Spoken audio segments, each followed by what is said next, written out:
Gabi na naman mga kaguro at syempre dahil ang ating obligasyon ay magluluto mga kaguro bilang ina ng tahanan mga kaguro, obligasyon natin ang magluto. So ngayon po ay magluto na tayo mga kaguro, samahan niyo po ako. Ayan, magluto na tayo ng munggo mga kaguro. Luto tayo ngayon ng munggo ha. Samahan niyo po ako mga kaguro magluto ng munggo. Ang munggo natin ay haluan natin mga kaguro ng sutanghon. Ayan.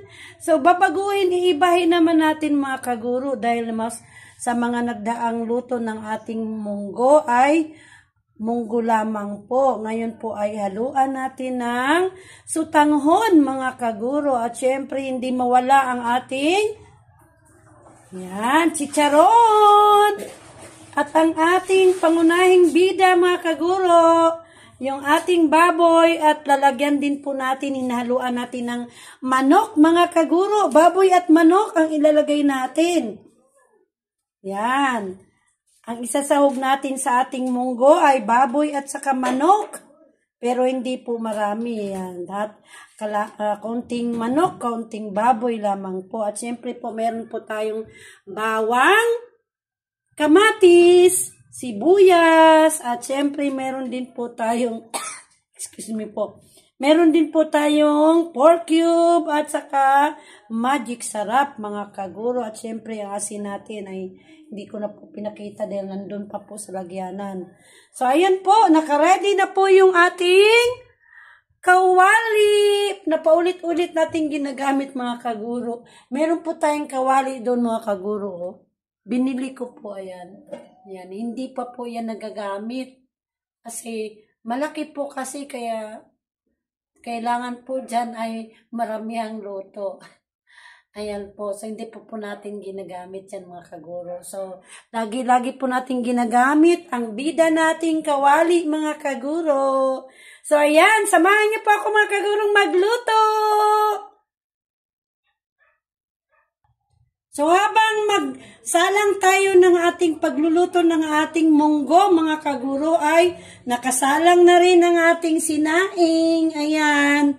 Kasi po, naubos na po yung aming sinaing kaninang umaga. Ngayon po ay magsaing po ulit tayo at ang nagsalang po dyan ay ang ating mahal na asawa. So, ayan po, mag-start na po tayo. Lagyan na po natin ng oil ang ating kawali. So, on po muna natin yung ating kalan. So, dahil tuyo na po yung ating kawali, madali na po siyang mag-init, kaya lagyan na po natin siya ng oil, ng mantika po, mga kaguro. Okay, so ayan na po, nilagyan na po natin ng mantika. So, antayin lang po natin mga kaguro na uminit po yung ating mantika.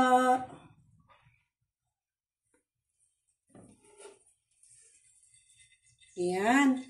So, tumutunog po yung ating mantika mga kaguro. Pagka wala na siyang tunog, ibig sabihin ay mainit na po mga kaguro.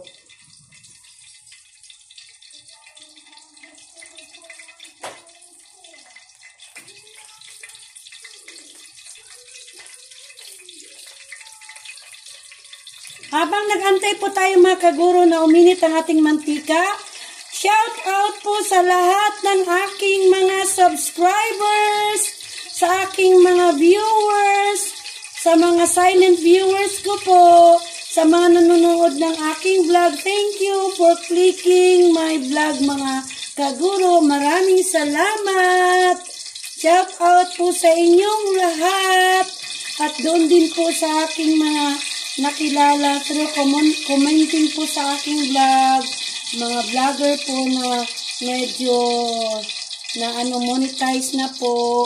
Congrats po sa inyo.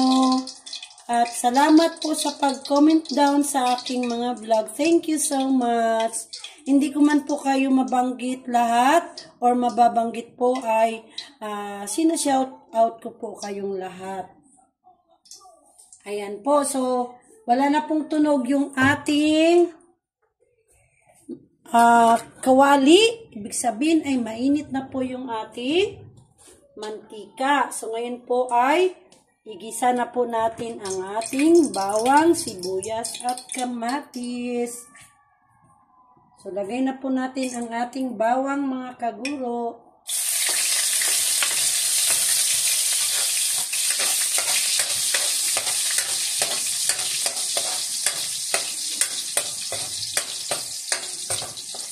Susunod na natin agad ang ating sibuyas, mga kaguro.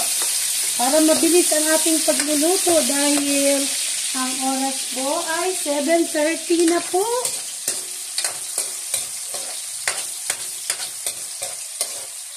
Sunod agad natin ang ating kamatis.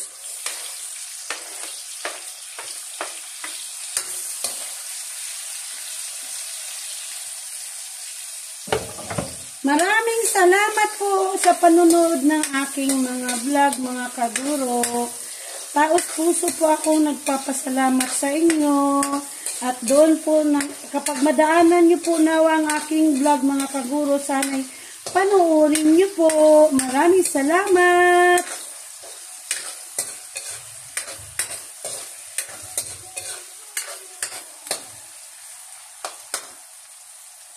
Kumukulo na rin po mga kaguro yung ating sinaing. So, medyo angatin natin. Yan.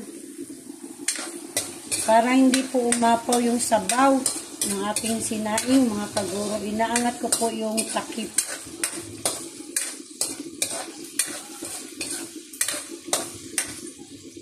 Ayan.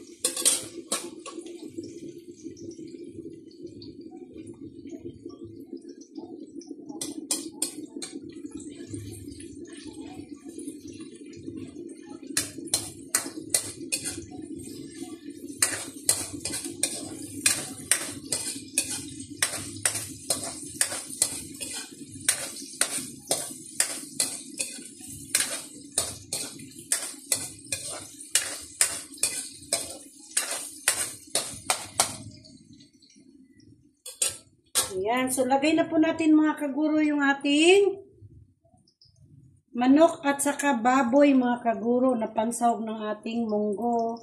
So, lagay na po natin. Tinagilid ko po mga kaguro para yung katas na pinagbabaran kasi binabad ko po ito ng liquid seasoning po yung ating manok at saka yung ating baboy. Kaya tinagilid ko po para yung katas ay hindi po maisama. Hindi po natin isasama yung katas mga kaguro.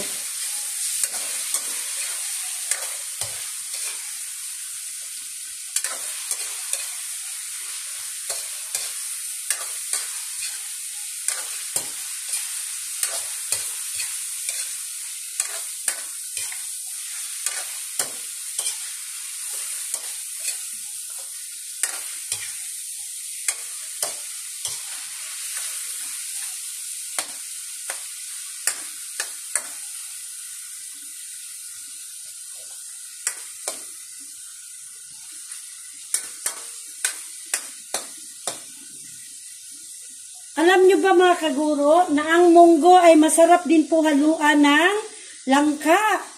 So, ganun po ginagawa namin paminsan-minsan po sa probinsya dati. Yan, yung munggo ay nahaluan namin ng langka.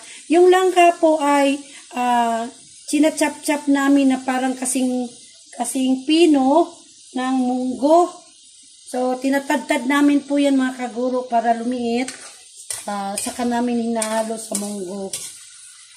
Kailangan po para siya, maliliit po yung ano niya, kaya habang hilaw pa po siya at mabalatan na po yung langka, or pwede rin po tayong bumili ng balat na pong langka, hiwa na, kaso gayak na po, kaso lang po, medyo malaki po yung mabibili nating gayak na pong langka, kaya kailangan pong tadtarin siya, pipinuhin pa po, na parang kasing ano ng munggo. Pero hindi naman po talagang pinong-pino na kasing liit ng munggo. Ayan po, masarap po yan. Tapos lalo na po kapag lalagyan natin ng gata. Gata ng niyog mga kaguro, masarap. So, try po natin pagka may ano tayo, makabili po tayo mga kaguro, ay try po nating magluto ng ganun. So, pwede rin pong munggo mga kaguro.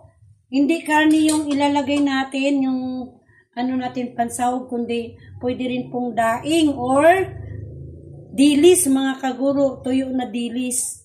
Yan, pwede rin natin ihalo sa munggo mga kaguro, tapos lagyan ng gata. Masarap po mga kaguro. Try nyo po. So, pagka minsan po ay magluto tayo yan. Pagka, hindi lang po ako mag-promise mga kaguro kung kailan, kung magkaroon tayo ng pagkakataon na makabili po tayo or makaano tayo ng ganun. Kaya, magluto tayo mga kaguro ng ganun. Papakita ko po sa inyo mga kaguro. Simpleng luto lamang po na makaya po sa lahat. Pampamilyang luto mga kaguro. So, ganun ang paulit-ulit ko pong sinasabi sa inyo. Hindi tayo perfectong tagaluto. Hindi po tayo professional na tagaluto mga kaguro. Isa lang po tayong inang nagluluto sa ating pamilya mga kaguro. So, ang aking mga niluluto ay pampamilya lamang po. Simple. Simpleng luto mga kaguro.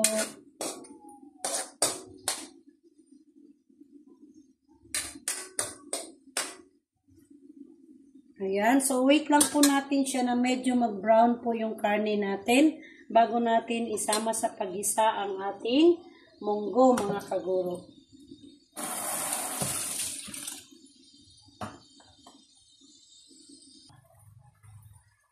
Ayan, medyo nag-brown na po yung ating karne. Ngayon, ilagay na po natin ang ating munggo mga kaguro.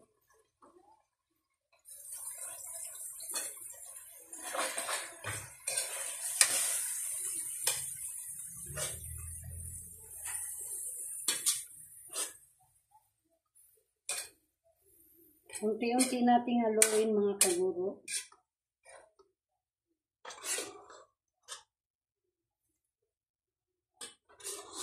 Medyo madami-dami po yung ating nilutong munggo dahil siyempre alam nyo na po, i-share natin ito sa ating Ate Edna. Dalawang pamilya po kaming kakain itong aming or ng aking nilutong or lulutuin munggo mga kaguro.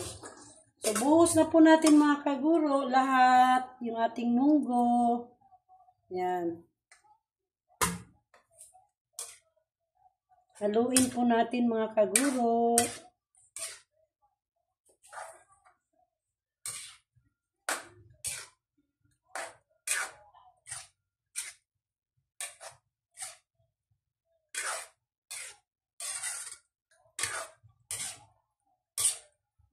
Siyempre, yung ating munggo mga kaguro ay pinalambot na po natin, pinakuluan na po natin hanggang lumambot. Saka natin po siya ngayon ginigisa. Niluto po muna natin pag-una yung munggo mga kaguro. Pinalambot. Okay. So, hayaan lang po natin kumulo yan mga kaguro saglit. Bago po natin siya lagyan ng water para po sa sabaw. So, kuha lang po tayo, i-ready lang po natin mga kaguro yung ating water para po sa sabaw mga kaguro. Okay. So, balik po ako mga kaguro. Balik po ako pagkakulo nitong ating ginisang munggo.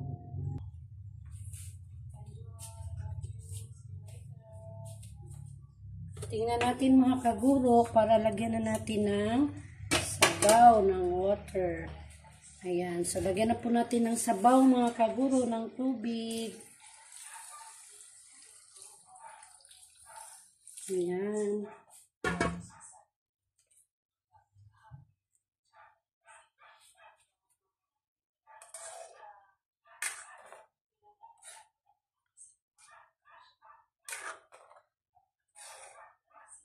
Madami-dami to mga kaguro. Tapos lalagyan pa natin ng sotanghon. Mas lalong dadami mga kaguro.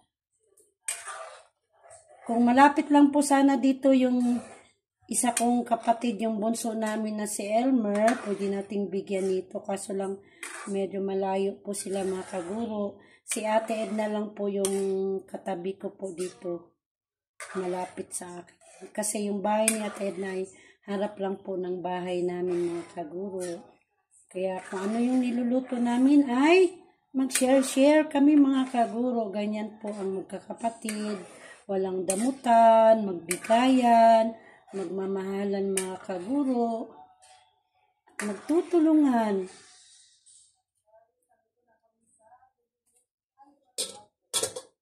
Yan. Ngayon po ay lagyan natin siya ng asin mga kaguro. So yung ating sinaing mga kaguro ay kanina po nakainin. So malapit na po yan maluto.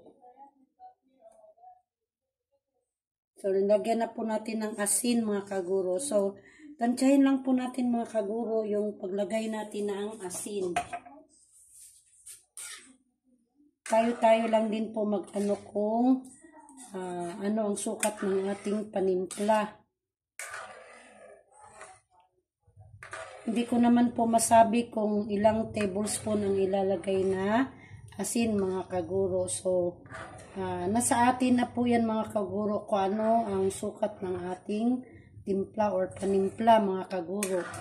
Kasi mayroon pong mataas ang panimpla, meron din pong mababa ang panimpla. Or ibig sabihin, may matabang na panimpla, meron din pong sa pakiramdam natin ay maalat sa atin, sa kanila naman po ay tama lamang. So, ganon. So, tayo na po ang masusunod kung ano ang natin sa ating panimpla or sa pagtimpla natin mga kaguro.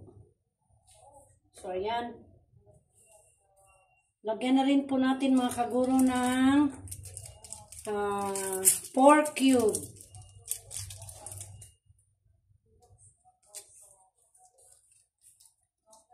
So, isang pork cube mga kaguro.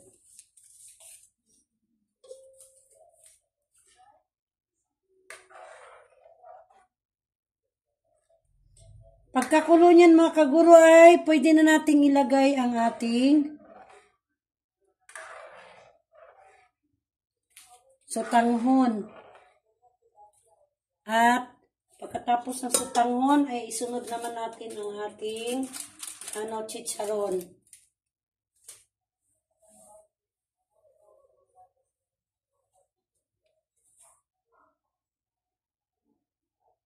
So, unti-unti na po siyang kumukulo mga kaguro. So, pagkakulo nyo na ay tikman po muna natin mga kaguro ang kanyang timpla.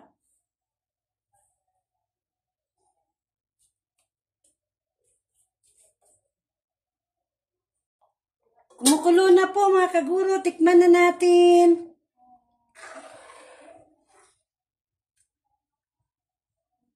Tikman natin kung tama na po ba yung timpla ng alat niya. Walang po tayo ng kutsara.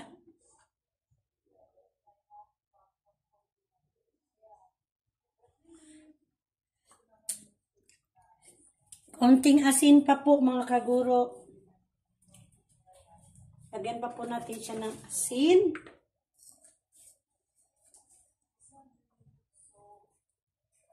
Yan. And then, lagyan natin ng magic sarap.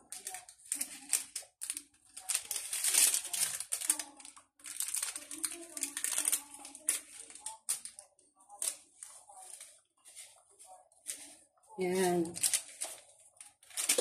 So, nalagyan na po natin ng magic sarap mga kaguro. Haluin natin.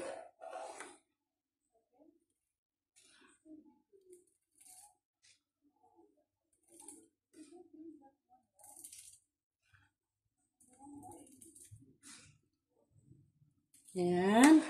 And then, ilagay natin mga kaguro yung ating chicharon mga kaguro.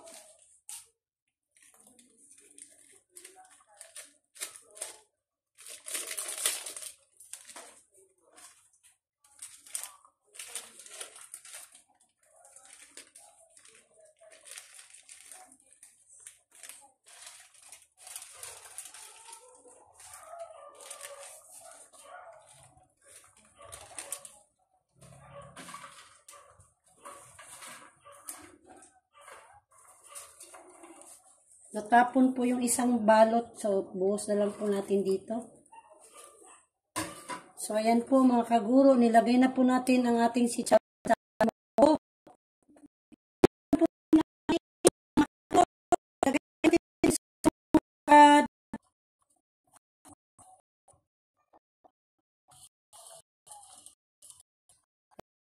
Yung mango ay lagyan ng sutanghon.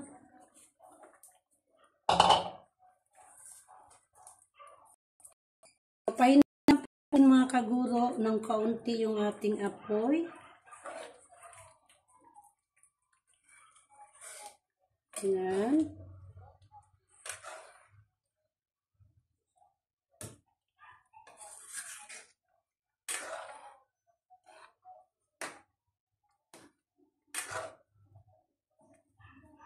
Yan, nailagay na po natin ang ating sutanghon mga kaguro sa ating munggo. Yan, ilapit ko po sa inyo ha.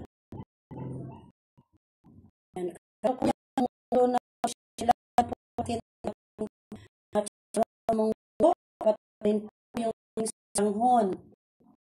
So, nakita na po ay na po ating munggo mga kaguro.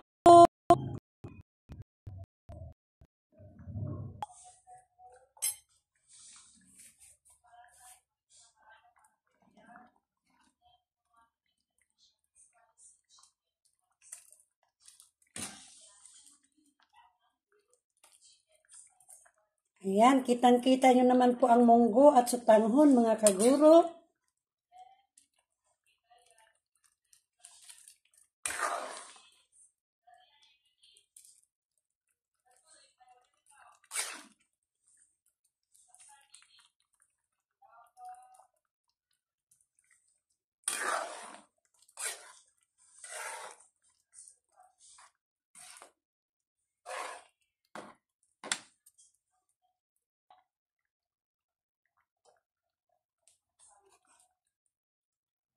Okay na po ito mga kaguro. Luto na po yung ating munggo at sutanghon. Yan. So patayin na po natin mga kaguro yung ating kalan, yung apoy.